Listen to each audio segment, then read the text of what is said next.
இந்த சுண்ணாம்பு அடிக்கும் போது நம்மளுக்கு நிறைய கால்சியம், பெண்கள் கால்சியம் அளவு குறையா இருக்கிறவங்களுக்கெல்லாம் அந்த வீட்டு பெண்களுக்கு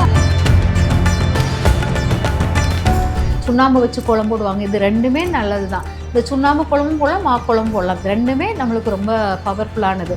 அது வீடு தரை ஃபுல்லாக கோலம் போட்டு அப்போ பார்த்தீங்கன்னா ஆக்சுவலாக என்னென்னா இது ரொம்ப பெரிய தவறு பண்ணுறது என்னென்னா, அந்த காலத்தில் வந்து கேலண்டரில் வந்து சாமி படம் அதிகமாக வராது. பூக்கள், பேபிஸு, அருவிகள், இயற்கை சார்ந்த இதுதான் நிறைய கேலண்டர் இருந்தது. இப்போ மக்களுக்கு இறை சிந்தனை அதிகமானதுனால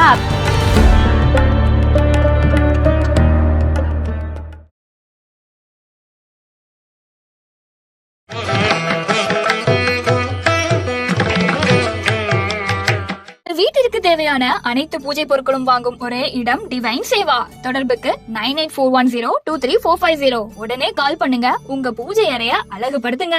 மஞ்சுளா ரமேஷ் 10 வருடங்களுக்கும் மேலாக பக்தி பூர்வமாக நடத்தும் சுந்தரகாண்ட பாராயணத்துடன் கூடிய இலங்கை ராமாயண யாத்ரா ஜனவரி 29 முதல் 8 நாட்கள் கதிர்காமம், 3 சக்தி பீடங்கள் உட்பட பல யுகம் கண்ட பழமையான கோவில் தரிசனங்களும் உண்டு. தொடர்புக்கு 9443761136. வணக்கம். வணக்கம்மா. எல்லாருமே வந்து எதிர்பார்த்து காத்துட்டு இருக்கிற ஒரு பண்டிகை அப்படின்றது, அதாவது ஸ்கூல் குழந்தைகள்லாம் அப்பா தொடர்ந்து 3 நாள் லீவ் வருதுன்னு காத்துட்டு இருப்போம். நம்ம எல்லாருமே எதிர்பார்த்து காத்துட்டு இருக்குது அப்படின்றது பொங்கல் திருநாள், தமிழர் திருநாள் அப்படின்றது. தீபாவளிக்கு கூட அந்த மாதிரி சந்தோஷம் வருமா அப்படின்றது தெரியல. ஆனால் பொங்கல் பண்டிகை அப்படின்னா அவ்வளோ சந்தோஷம் எல்லாருக்குள்ளேயுமே வருது. குடும்பமாக சேர்ந்து பொங்கல் வச்சு கொண்டாடுறது அப்படின்றது அவ்வளோ மகிழ்ச்சியாக இருக்குது. பொங்கல் பண்டிகை அப்படின்னு சொல்லி எடுக்கும்பொழுது பொங்கல் பண்டிகைக்கு முதல் நாள் போகி பண்டிகை அப்படின்னு சொல்லிட்டு ஒரு பண்டிகை இருக்குது.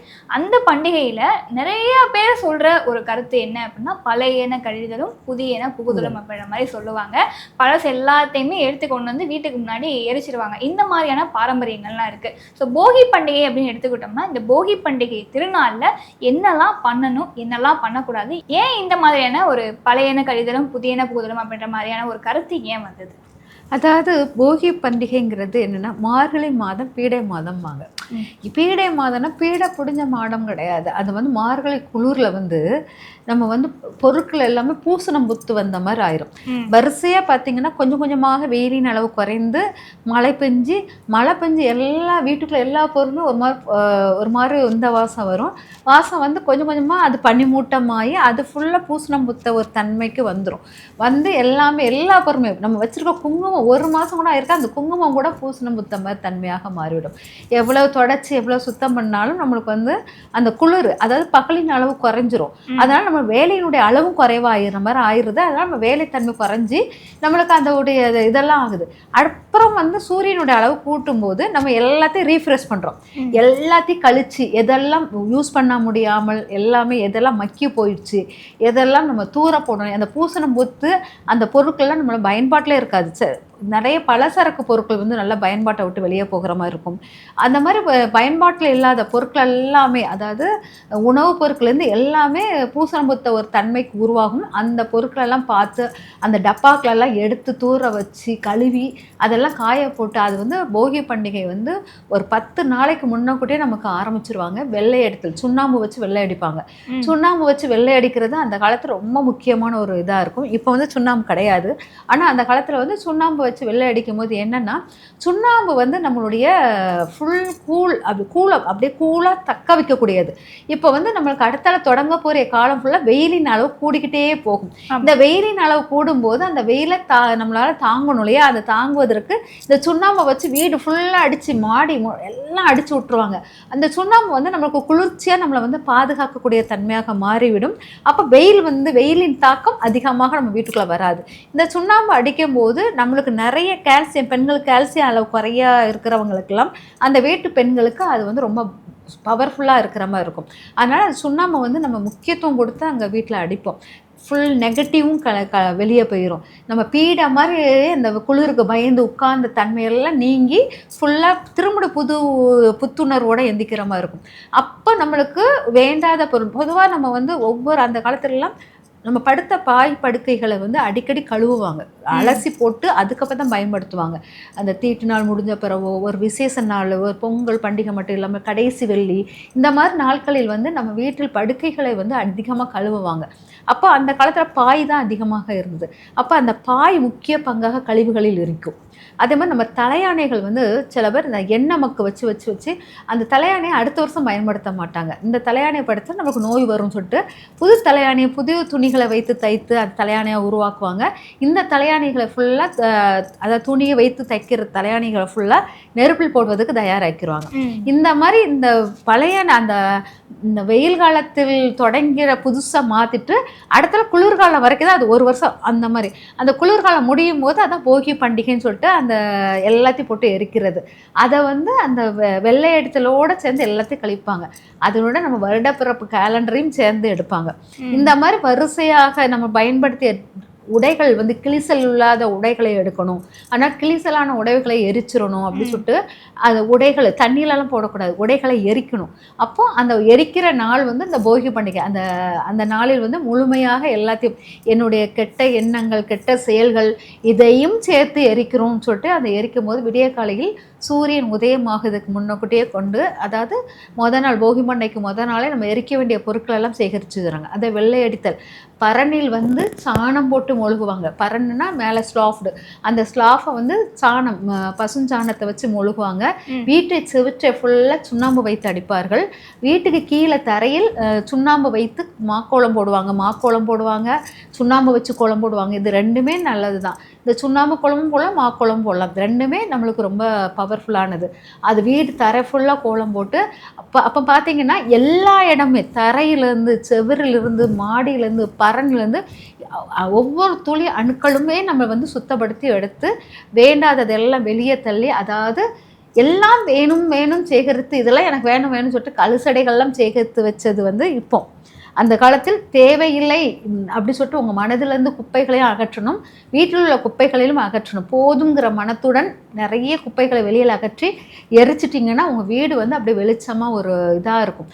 அதனால் இது போதும் அப்படிங்கிற எண்ணத்துடன் நிறைய பொருட்கள் வேண்டாத பொருட்களை எடுத்து ஃபுல்லாக போட்டு எரிச்சிட்டு எல்லாமே புது பொருளாக வாங்கி பலசரக்கு பொருள்லேருந்து பொங்கலுக்கு பலசரக்கு பொருள்லேருந்து எல்லாமே புதுமனையாக வாங்கி வைப்பாங்க. அப்போது அந்த போகி பண்டிகைக்கு சூரியன் உதயமாகிறதுக்கு முன்னாடி போகி பண்டிகை வந்து கொளுத்தி அந்த இதெல்லாம் அடித்து, அதாவது ரொம்ப ஒரு நம்ம மைண்டிலேருந்து எல்லாமே அங்கே எரிக்கணும் அப்படிங்கிற ஒரு ஹாப்பியான ஒரு மூமெண்ட்டு தான் அந்த இடம் கொடுப்போம்.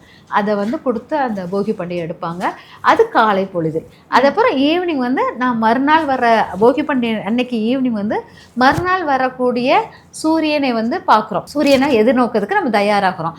அப்போ வந்து நம்ம என்ன பண்ணோம், மஞ்சள் அந்த மஞ்சள் கிழங்கு எல்லாமே வாங்கி வைப்பாங்க. ஆனால் அன்றைக்கி ஈவினிங் வந்து என்னென்னா சுண்ணாம்பு எடுத்து படிகளுக்கு எல்லாமே சுண்ணாம்பு போட்டு அப்புறம் காவிப்பட்டை போடுவாங்க. சுண்ணாம்பு வந்து தூய்மையான உள்ளத்தையும், காவிப்பட்டை வந்து நம்ம இறை சிந்தனையும் கொடுப்பதாக இருப்பதனால் அந்த காவியும் சுண்ணாம்பும் மாற்றி அடிப்பாங்க. அந்த படிகளில் அடித்து நம்ம இப்போ இந்த காலத்தில் வந்து சுண்ணாம்பு வந்து நம்ம வீட்டை சுற்றி அடிக்க முடியாட்டா கூட அந்த பொங்கல் அன்னைக்கு போகி அன்னைக்கு ஈவினிங் வந்து அந்த காவிப்பட்டையும் சுண்ணாம்பையும் அடித்து கோலங்கள் போட்டு அந்த மறுநாள் காலையில் வரக்கூடிய சூரிய பகவானுக்காக அன்னைக்கு இரவே நம்ம தயாரிக்கிறோம். வீடு ஃபுல்லாக கோலங்களை போட்டு ரொம்ப மா இலையெல்லாம் கட்டி அப்புறம் அவ்வளோ வலிமையாக அந்த வீட்டை வந்து ஆக்கிறோம். அக்கம் பக்கம் எல்லாருமே வந்து பார்ப்பாங்க. ஒவ்வொரு வீட்லேயும் கோலத்தை வந்து என் வீட்டில் இந்த கோலம் அழகாக இருக்குது, உங்கள் வீட்டில் இந்த கோலம் அழகாக இருக்குன்னு சொல்லிட்டு பெரிய பெரிய கோலங்கள் போட்டு நல்லா விமர்சனையாக பண்ணுவாங்க. நிச்சயமா. நிறைவாக வந்து ஒரே ஒரு கேள்வி, போகி பண்டிகை வந்து எந்த மாதிரி கொண்டாடணும், எப்படி இருக்கும் அப்படின்றது ஒரு தெளிவான விளக்கம் கொடுத்துருக்கீங்க.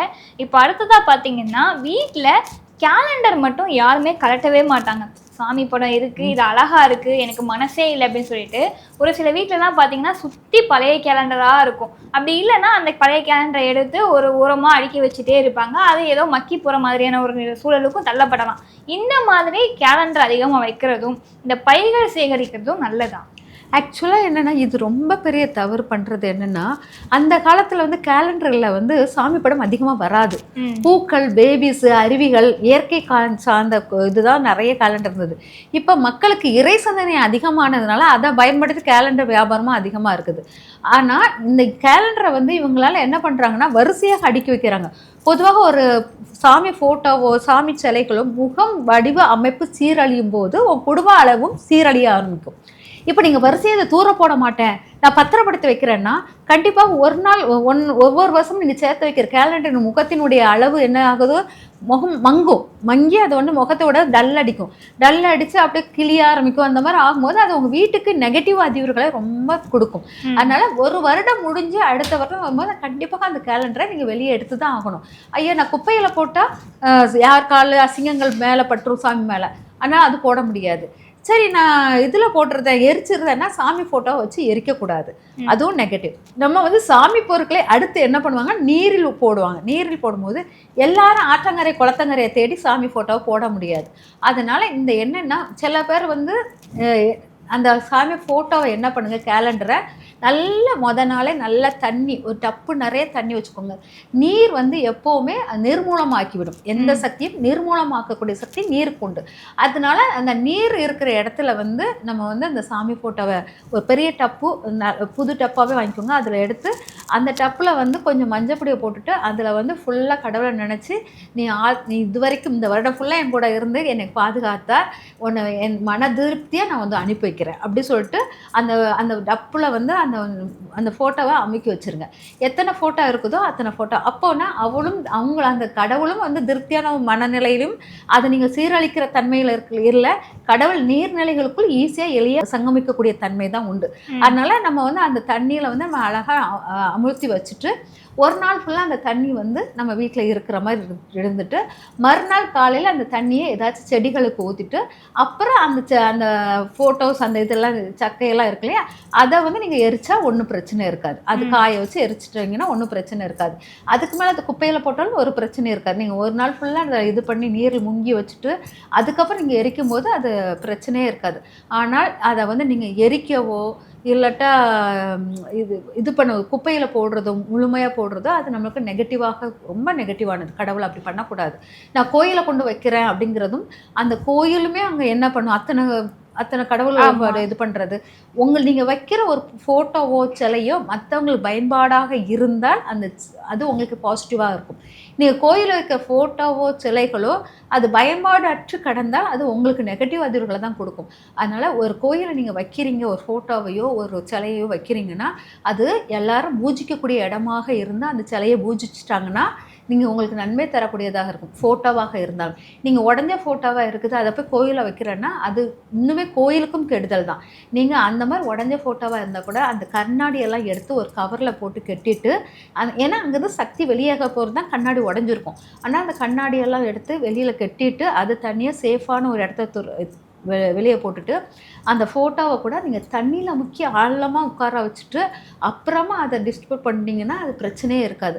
ஆனால் கோயிலே வச்சு அதை வந்து நிர்கதியாகும் போது அது பாவங்கள் உங்களை தான் சேரும். நிச்சயமா போகி பண்டிகை அப்படின்றது எந்த அளவுக்கு சிறப்பான பண்டிகையாக இருக்கும், என்னென்ன பண்ணணும் அப்படின்றது தெளிவான விளக்கம் கொடுத்துருக்கீங்க.